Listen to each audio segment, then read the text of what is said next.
going. Shalom. All praise to Yahweh Shemiel Shah. Double honors to the elders. My name is Amnawal, and to my right is Karata Zakba. Alright, and what we're going to be doing today through the Spirit is going into this book again. That's the American Indian by James Dietary. Really, I didn't even want to get into this topic. I wanted to do something else, but I couldn't think of one. So this is the quickest thing I could come up with. So, the Spirit wanted it to come out. So, once again, you got guys out there saying that the Native American Indians are Israelites. But let's just go into this book and go into the scriptures to prove it. I'm going to read this, and then this brother will get that scripture. This is page 47.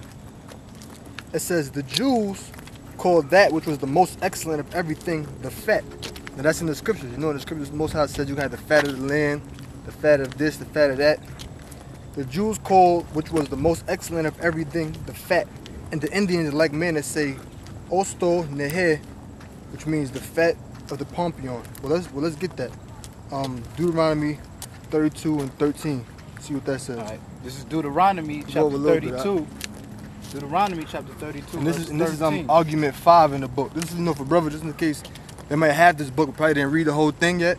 Well, you can read along and highlight stuff.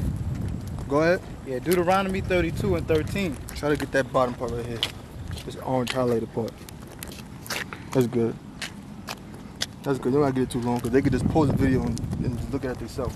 Right. Okay, it says, all right, Deuteronomy 32, 13. Yep. He made him ride on high places of the earth, that he might eat the increase of the fields, and he made him to suck honey out of the rock, and oil out of the flinty rock, butter of kin, and milk of sheep. A little slow. Right? With fat of lambs and rams, of the breed of Bashan. That's verse 14? Yeah, verse 14. The only one that finished that verse, that's it? Just 14, right? 13 to 14. Yeah, okay. And rams of the breed of Bashan, and goats with the fat of kidneys of wheat, and thou didst drink the pure blood of the grape. Right, so it's with the fat of lambs. So that shows you, because James Dietary was a historian who was on this side of the world, who lived amongst the Native American Indians for 40 years. So he's seen the customs that they kept, and he compared it with the customs of the Jews, with the Israelites. So he knew that they referred to many of their things as the fat of this, the fat of that. Well, he said like the Jews. Well, we just read a scripture in the Bible, which is the book of the Israelites, because the Jews are Israelites, the tribe of Judah. Where right there gives a reference to when they have an abundance of something, they refer to it as the fat. Yeah. Right? So let's jump from there. Let's get I'd like for you to get Exodus 21 and 10. And 1 Samuel 27 and 3. This is Exodus. Not yet. I want to read the get to the page. 27 and 3. You read this first. This is page 145. This is argument number 8. Argument 13, I'm sorry. Page 145. Let's see what this says. It says, the Indians also are so fond of variety that they ridicule the white people, which is you Edomites. The Indians are so fond of variety that they ridicule the white people as a tribe of narrow-hearted and dull-constitutioned animals. So they're looking at like y'all was a bunch of damn animals, man. The Indians are so fond of variety that they ridicule the white people as a tribe of narrow-hearted and dull-constituted animals. Which that goes to show you that you white people ain't nothing but a bunch of damn devils anyway. Now all of a sudden everybody want to look at y'all as God. But when I came here, they wasn't looking at y'all like God.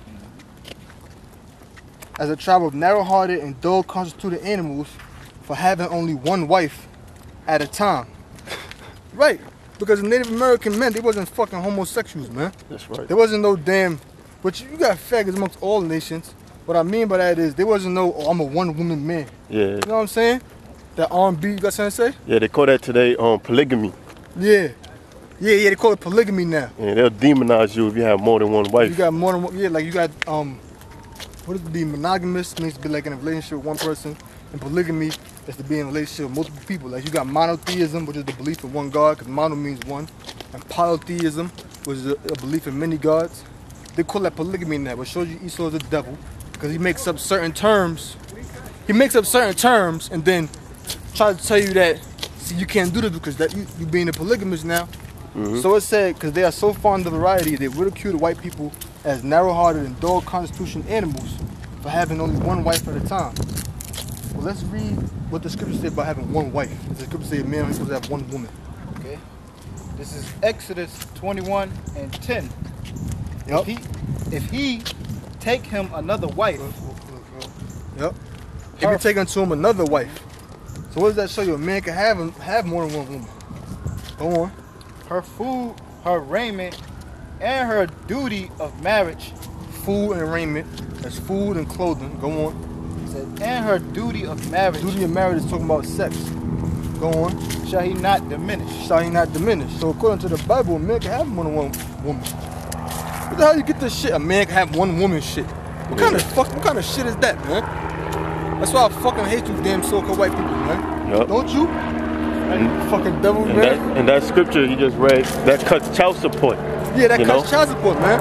Food and raiment, man. If you have more than one woman, her food, raiment, and the duty of marriage shall he not diminish. Let's turn this way. Meaning what? You're supposed to still take care of the other woman. Now, do that mean in today's time, oh, I gotta buy my woman Gucci shoes because the scripture says so. It ain't talking about that, man. Her food and raiment shall not diminish. She's still supposed to eat. She's still supposed to be clothed. And the duties of marriage is talking about sex, and you're still supposed to lie with that woman. So a man can have more than one woman. Where the hell you get this from? Where the hell you get this stuff from, man?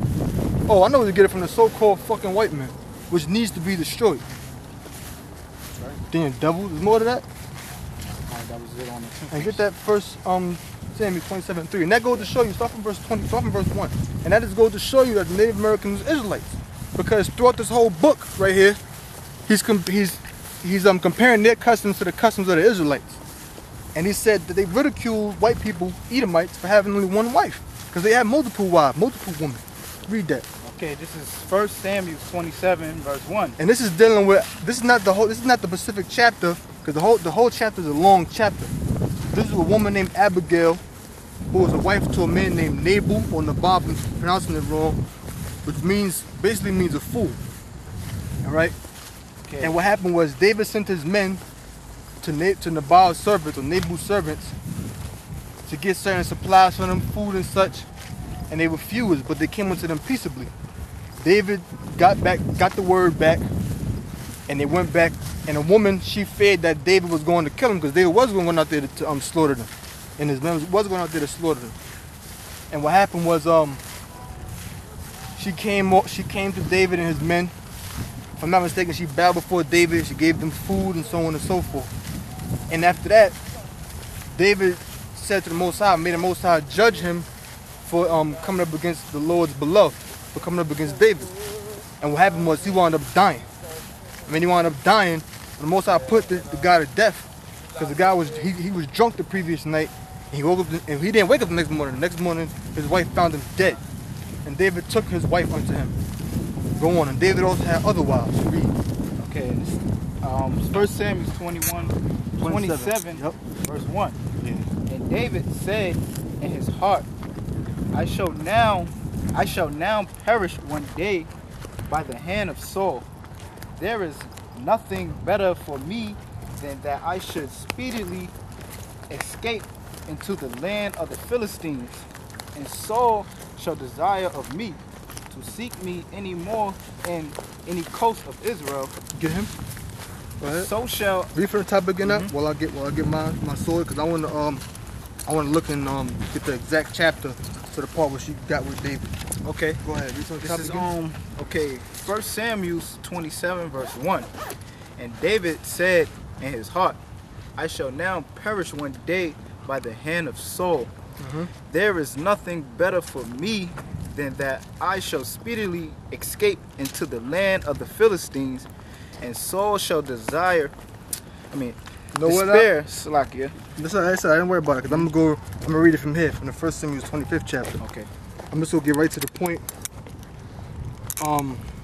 1 Samuel chapter 25, verse 39. Matter of fact, I'm starting verse 36 so you get some.